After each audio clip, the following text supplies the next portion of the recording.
Morning, everyone. I wanted to talk to you first this morning about the idea of feminism, patriarchy, and the arm. In other words, reading Old Testament stories in modern contexts. So this is a rather readerly discussion. This is going to talk a little bit about our own context that in which we read and the context in which some of the feminist literature has come up.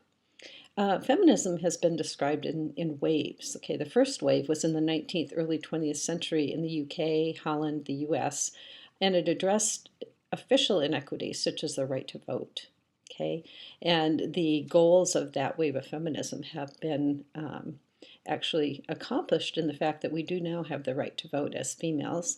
Um, and so moving on from there, another wave began in the 1960s and ran through the 1990s. And right about this time, Tripple's book called Texts of Terror came out, and also the one we'll talk a little bit more about today, God and the Rhetoric of Sexuality. Tribble was not alone in her voice, and we'll see that if you carefully read the introduction from last week, Thompson, that she was countered by people such as Mikey Ball and Hampson, who had some desire to go beyond where Tribble actually went. I think it's worth noting that Tribble has made quite a contribution, and her name is very well known right now, whereas Hampson, I'm not sure that I've seen her mentioned much more. Mikey Ball is well recognized in the interpretive community, however. The third wave of feminism actually began in the mid-1990s. And this set of females have come up with sort of the first and second wave under their feet. And so there's been a little bit more option to pursue other things. Now, our current situation, I don't know if we will call it a fourth wave of feminism, or if we can just look at it as being something I think that actually has morphed out a little bit farther than pure feminism, but it goes out into the public sphere as well, and I think characterized in a little bit by the term resistance. In a sense, I find this a little more troubling because it is so very public. And the reason for that is the idea of the way the term patriarchy is being used. Now, later in this particular lecture, we'll go on to looking at Tribble's actual book about or section about the clues in a text, and discover she does not use the term patriarchy at all. And yet her article is extremely persuasive, and I think gets to the kind of laying basics for what a feminist reading might be.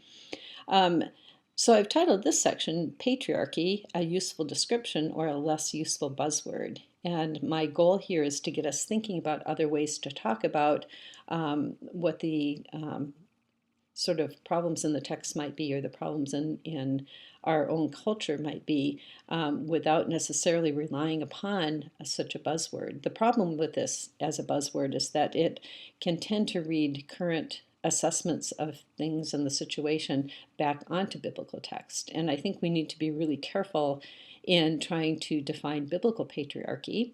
One of the interesting things I ran up against when I was actually doing a little more reading for this talk was the idea of the biblical patriarchy movement. And I think that what I saw there was the idea that patriarchy is monolithic throughout the Bible. Now, it's not that it's not there, because we will find it there. There's the patriarchal narratives, and which have now been renamed the stories of the ancestors in Genesis, which are very male-dominated.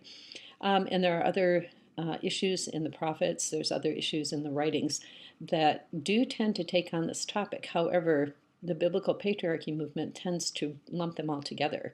And in other words, one of the ways that we've been thinking about reading is reading for genre, reading carefully, and to assume that every time a certain concept comes up all throughout the Bible that it's monolithic, or it's the exact same thing, is reading without nuance. It's reading without looking for genre. And I'm seeing in that particular movement a really flat reading of this term, and an implication that no matter where it appears, that we can now pull it out and use it for today. Well, actually, I don't think the term patriarchy is used, but the concepts are used. And so I really want to reiterate that when we're reading sections of text, we read them in the context that they were written and in the sort of genre that they were written. Is this prophetic literature? Is it law? And if it's law, how does the modern church interpret law in the Old Testament and so forth, things that you will probably have tangled with a little bit in OT 500 when you took it.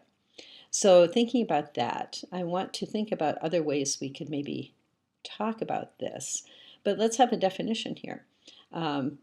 In its most useful and descriptive term, taken from the Oxford Living Dictionary, it's a system of society or government in which the father or eldest male is head of the family, and descent is reckoned through the male line. And that probably looks fairly familiar to a lot of people. I was raised in a home with a Dutch grandfather who showed this not in his behavior, because he treated us all quite equally, but when it came time to divide up the small sort of properties that he had, the house went to the oldest grandson.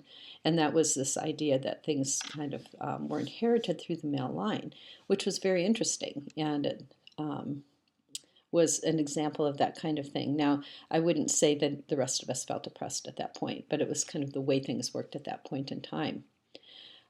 So you can look at that, and I think this term actually was pretty good for first wave feminists. It was a good definition to apply for their arguments that females should also have a right to vote and a right to inherit. Okay, and clearly a problem existed when over half of society was relegated to a subordinate status as far as gender goes, and clearly a problem existed when citizens were allowed only partial vote because of racism. However, simply changing laws does not seem to have done the trick, and we still have work to do with this regard in gender and racial reconciliation, among other things. So feminism continues to be alive and well beyond first and second and third generations. The form and concerns have morphed and widened out, and the way that the term patriarchy is used these days, personally, I feel is less than a useful description, and it's more as something that is used to be a foil to fight against. So anything that is desired to be fought against gets kind of labeled. This amorphous use of the term can be construed as kind of divisive as well, and I think it sets up certain people against other people, which in the general society seems to be the kind of the temperature out there these days. But I really want to look at this from the idea that we're in a context in which we're involved with the church. So what is the consequence of that way of thinking for our churches today? And when does describing a problem and lobbying for change move from voice raising and consciousness raising to something that's less effective? And how can we make the quest for parity more effective within the churches? Because I think we're living in a context where we're instructed to love one another. The main command of Jesus is love one another as I have loved you. So when we start seeing this this calculus flipping from one side having power to another side having and using power in a way, we want to make sure that that power is being used effectively and that it's not being used to just flip the situation to the other side. Okay, so I think we're at a tipping point where things could tip over, and then we're sort of in the same situation but upside down from what we started out. So how do we make an actual move for parity that's going to be effective and really God-honoring move for parity, which are questions we can ask as people of faith that I think are harder to ask out in the general population these days. So we're wanting to kind of think contextually. So what we're talking about here is for us in our context. Now, I would propose that we sort of put aside the term patriarchy and find something that works a little bit more neutrally, perhaps. You know, how can we describe the problem, maybe find some other terminology that will actually invoke something more useful for us. And I think Carol Myers in her SBL address a couple of years ago proposed using the term heterarchy, which is actually more flexible to describe lateral hierarchies that might intersect with one another. And this way of thinking goes beyond gender or race or social standing to encompass all of those things, whereas you could have somebody fitting 3 or 4 of those categories, and the power system could be skewed in a lot of ways. And this allows us a lot of nuance to describe what's going on in our society, in our current cultures, because I think we come from many different kinds. And according to Wikipedia, which please never ever cite this in any paper you ever write formally for anybody, but it is useful. kind of place to go. They describe heterarchy as a system of organization where the elements of the organization are unranked, non-hierarchical, or where they possess the potential to be ranked in a number of different ways. And this does go along with Meyer's assessment of the term. I find that term, if you need a term, to be more neutral and more useful. And it simply describes the given situation and gives a way to then fill that situation in. Do we have a situation where even females are oppressing other females? Think about Sarah, think about Hagar.